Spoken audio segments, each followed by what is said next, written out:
Saudara, tak ada yang menyangka di hari Jumat pagi puluhan pekerja yang tengah mengais rejeki malah kehilangan nyawa. Peristiwa naas itu terjadi di Gunung Kuda, Kecamatan Duku Puntang, Cirebon, Jawa Barat.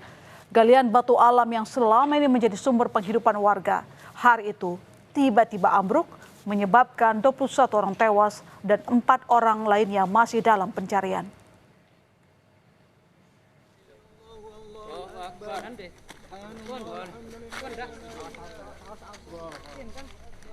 Suasana duka menyelimuti keluarga korban longsor. Sabtu malam, puluhan warga ikut mengantarkan kedua korban ke tempat peristirahatan terakhirnya di TPU Desa Cikesal, Kecamatan Gempol, Kabupaten Cirebon, Jawa Barat. Sehari-hari kedua korban bekerja sebagai kuli batu di Gunung Kuda untuk menafkahi istri dan anaknya. Kepergian para korban tentu menjadi pukulan telak bagi keluarga, sebab sebagian besar korban adalah tulang punggung bagi istri dan anaknya.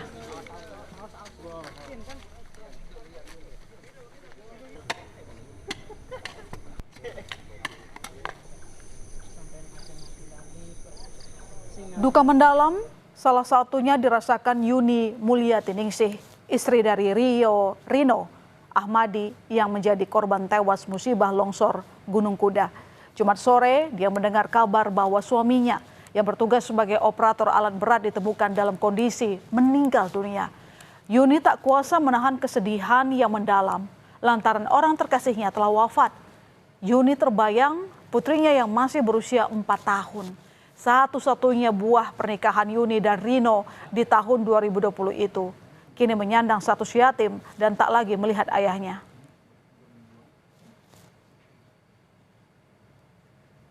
Ketemu pukul 5 sore, baru ketemu, itu langsung dibawa ke rumah sakit, tapi udah dalam kondisi udah nggak bernyawa katanya.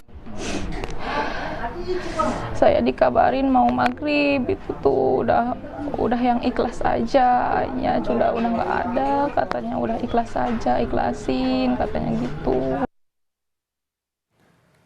Sementara itu, ketidakpastian nasib korban yang masih hilang membuat keluarga cemas dan bergegas ke lokasi longsor untuk mencari kerabatnya. Salah satunya adalah keluarga korban yang hilang atas nama Puji Siswanto. Mereka datang dari Blora ke lokasi longsor di Gunung Kuda, Kabupaten Cirebon untuk mencari keberadaan keluarganya.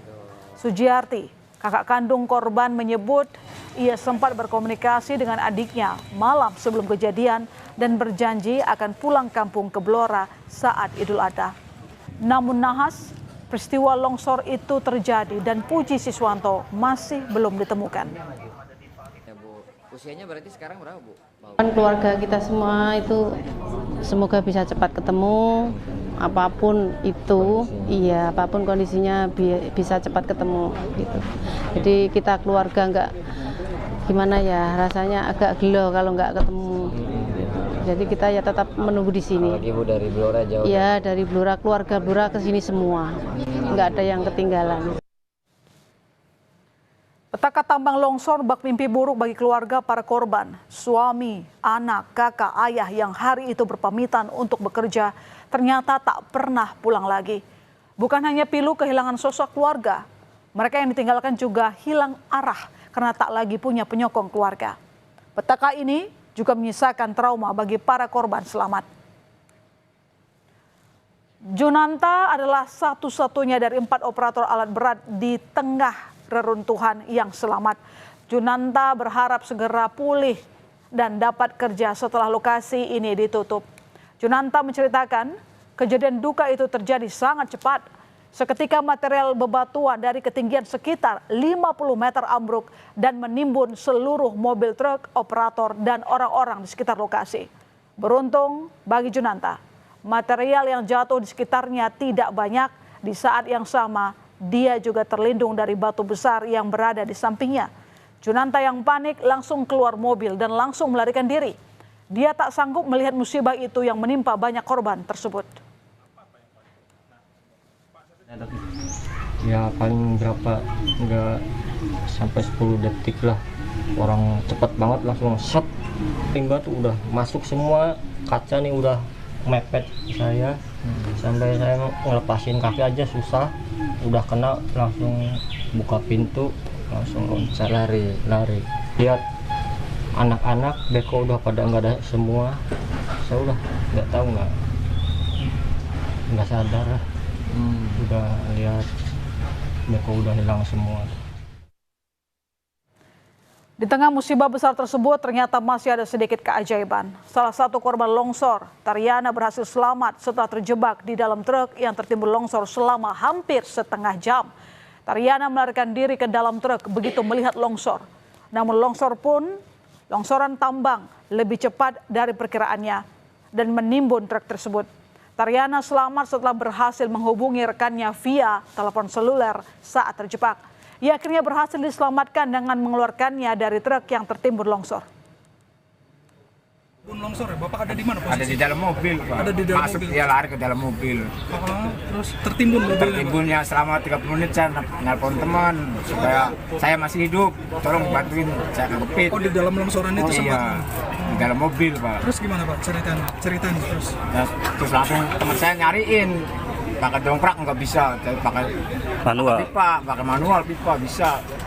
Setir saya dibengokin baru bisa keluar saya, Pak. Oh, sempat kejepit berarti di Iya, setirnya. kejepit, Pak. Insiden memilukan di Gunung Kuda jadi bukti lemahnya tata kelola dan pengawasan kegiatan tambang di sana. 21 nyawa melayang akibat longsor di galian tambang. Ini bukan perkara angka, sebab tiada kerja seharga nyawa. Tapi petaka tambang ini telah merenggut para tulang punggung keluarga. Belum lagi, famili di rumah cemas menanti kabar keberadaan anggota keluarganya yang sampai saat ini masih hilang. Longsor maut di Gunung Kuda harus ada yang tanggung jawab.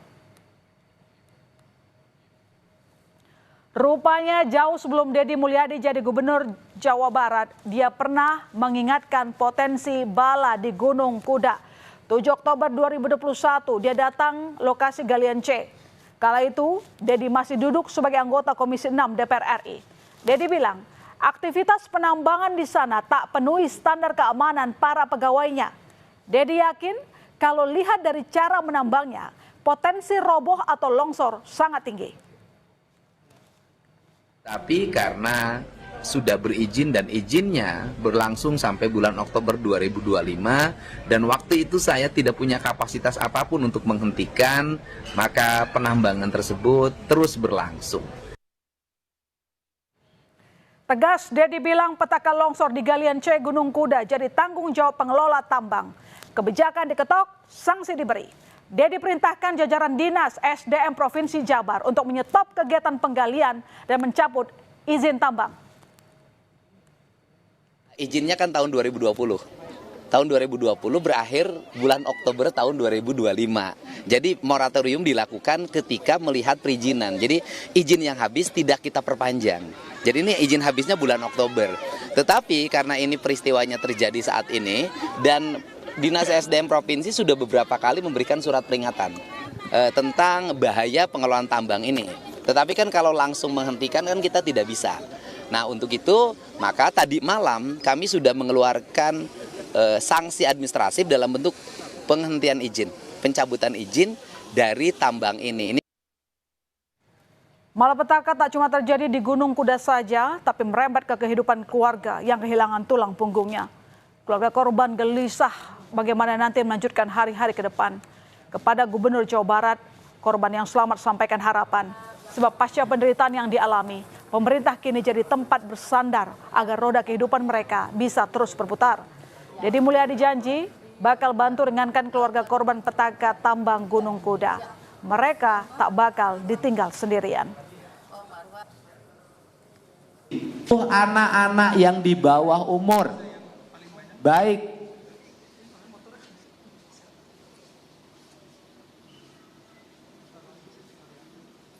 yang sekolah maupun yang tidak sekolah, semuanya menjadi tanggung jawab saya untuk makan dalam setiap harinya. Ya, sudah tahu dilarang tapi masih ngotot melakukan aktivitas pertambangan. Polisi akhirnya tetapkan 2 tersangka lantaran lalai hingga puluhan nyawa meregang sia-sia. Banyak keluarga jadi kehilangan sandaran hidupnya. Regulasi pertambangan dan pengawasan ekstra ketat mesti serius diterapkan. Mau sampai kapan? Nyawa pekerja diobral demi kejar profit tinggi tanpa peduli pada aspek keselamatan dan kesehatan kerja.